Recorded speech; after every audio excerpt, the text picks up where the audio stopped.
Elden Ring Shadow of the Erdtree is, in my opinion, an absolute masterpiece of an expansion. The depth, the scope, the scale, all of the new additions and improvements to the core gameplay are absolutely phenomenal. It isn't completely without its flaws, which I will also discuss in this video, but overall it adds such a rich tapestry of new set pieces to keep you entertained and enthralled for not only the entirety of your first playthrough, but many more afterwards as well. Before I continue, we have been explicitly asked to keep the story and lore specific portion of our reviews detail light and not too spoilery, which is perfect for me because I wouldn't want to spoil anything for you anyway. So one of the only things I will say on this topic is that the lore is just as captivating as the base game, and it is an absolute pleasure exploring the lands of Shadow and learning more than ever before about the world of Elden Ring that George R.R. Martin has so beautifully crafted. What we will talk about in this video, now that I've had chance to sink nearly 200 hours into the DLC, is things like the size and the quality, some of the new mechanics and weapons, of course new enemies and bosses, the flow of the game, how the areas intertwine, and just the overall feel of the lands of Shadow. And we'll start off now by discussing my thoughts on the new areas. One of my absolute favourite things from a player perspective, and most hated things from a content creator perspective, is the level of verticality in the DLC. Even though once you unlock the map, it doesn't look as big as I expected it to, every area contains so much content because there are 3, 4, or sometimes even 5 levels to every zone. So what you're looking at on the surface is sometimes only 20 or 30% of what's actually there because of all of the interweaving paths, the riverbeds, the underground segments, the mountain ranges. There is so much scale in the level of each zone that is not represented on the map, and it is so much bigger than you expect it to be at first glance. Also, every biome you could possibly imagine that would be in this game is in this game. There is something for everyone with absolutely stunning environments around every single corner. In particular, I think the Cerulean Coast is probably my favourite area, in stark contrast to my favourite area from the base game being Caelid. It's so unique and so different. My only issue with the Cerulean Coast, which takes me perfectly into my only negative when discussing the new areas, is that there aren't enough caves or catacombs for my liking. This is a huge area, and I don't know if I found any, but nothing that you could really consider a proper catacomb or dungeon. And I was super surprised by this. I expected there to be more now than ever before. And it seems as though this is one aspect of the DLC where they have pulled back and done less than ever before. So don't expect to be dungeon diving and exploring caves as much as you were in the base game. Some people may enjoy that, this may not be a negative for you, but for me personally I did miss that. Though it does make sense when you think about it mechanically, because Torrent is one of the main focuses of gameplay in the DLC, and you can't use Torrent in indoor areas. And the last thing I want to say about the new areas before we move on to some more topics is how they all intertwine. Again, as a content creator, it made this a nightmare because the areas all flow so beautifully together, frequently entering into the next zone without even realizing it. For instance, if you opted to never use your map in a playthrough, the flow between the areas is so well done that it would be hard for you to tell where one area ended and the next began. And frequently, certain set pieces actually span over multiple areas. And you'll see what I mean by that more as I bring out my guide videos and my Things You Missed series in the near future. Next up, let's talk about some of the new weapons and weapon types. I'm sure pretty much everyone here knows my opinion on all of the new weapon types by now, and basically the long story short is they are incredible. They are genuinely some of my favourite weapon types of all From Software games, period. For me, they are on par with the new weapons we got in the Bloodborne Old Hunters DLC. I thought that was absolutely fantastic. The variety and the versatility we got was such good fun, and these are just as good. My only problem is that I love them all so much, I really struggle to figure out which one I want to use next because I just want to use them all. And unfortunately, my build doesn't allow it because I'm not max level. But I genuinely adore every new weapon category. And let's not forget about base categories too. There are some absolutely fantastic additions to all of the other weapon types. As far as I'm aware, there is at least one new weapon for every single category. For the most part, more than one. Because there's, what, around 40 categories of weapons now? And there's over 100 new weapons total. One of my absolute favourites is a spear that has a special attack when you are mounted, which even further emphasises the fact that mounted combat is such a key mechanic of the DLC. You literally throw the spear like a javelin and then it reappears in your hand. It is just so cool.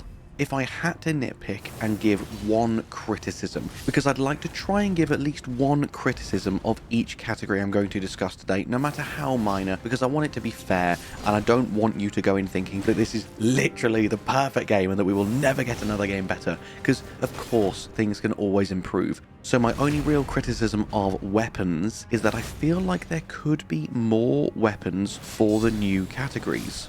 I appreciate I haven't finished combing the entire game yet, so I'm not going to put specific numbers on it in case I'm wrong, but I feel like there are far fewer weapons in the new categories than I thought there would be.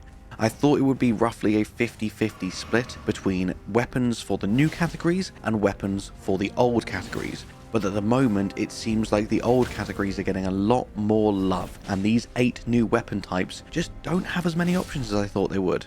The options we have are amazing, don't get me wrong, but I was just expecting more. Hopefully I've missed a bunch of stuff and there is a lot more that I haven't found yet, but that's my initial thoughts, that's what the game has currently left me thinking. Next up, let's talk about items. I was blown away by the amount of new items.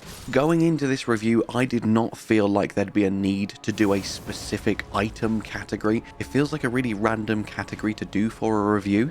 But trust me, I had to dedicate a section to honouring how ham they have gone with increasing the amount of items and options we have available to us, both in and out of combat.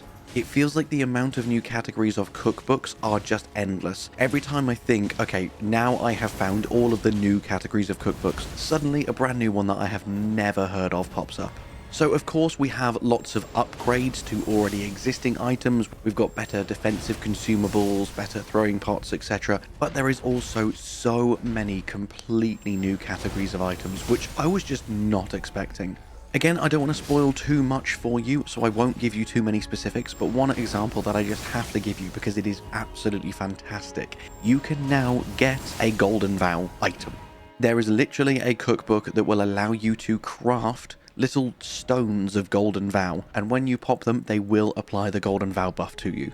And what's even better, still just using this item as the example, is unlike the spell, it gives you the same effect, but it doesn't require any faith. So anyone can use it. You can now have Golden Vow no matter what build you're using, no matter your stats.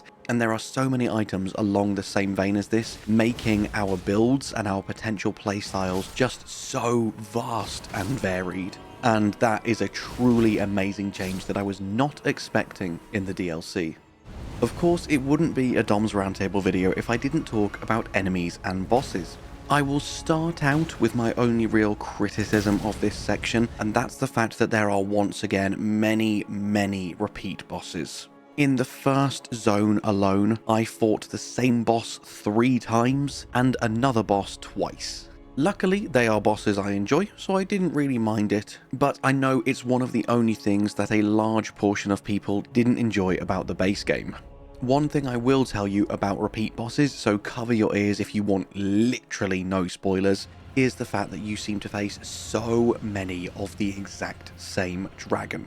I absolutely adore dragon fights, so this was a great thing for me, but I know some people not so much. And you don't even get new dragon incantations, you literally just get the same reward again and again each time you face one of them.